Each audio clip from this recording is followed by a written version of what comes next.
Hey guys, I am Kyle, and in today's video I am going to show you how to record a show on YouTube TV. So let's get started. So here we are in YouTube TV, and you would have a lot of channels right here. So what you want to do is go into the show that you want to record.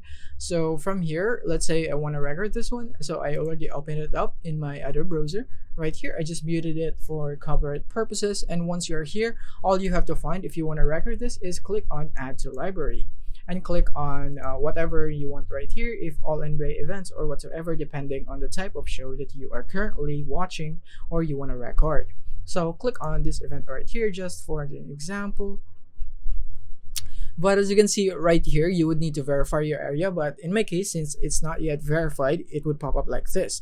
But in your case, it should be added into your library, and you'd be able to go here into the library, and then you can see all your recorded shows right here. And that is basically the gist on how you can do it. And you can also go into the live section. For example, I want to go for Fox, and I want to click on here right there. And when this pops up, all you have to do is find the plus button or the add button, click on that, and then right here you'll be able to add it into your library just like so. But in my case, again, my location is not yet currently verified, so I cannot do that just yet. But you would be able to find it here in the library once you have successfully clicked on the plus button right here, and you would be able to see all your recorded shows right here in the library.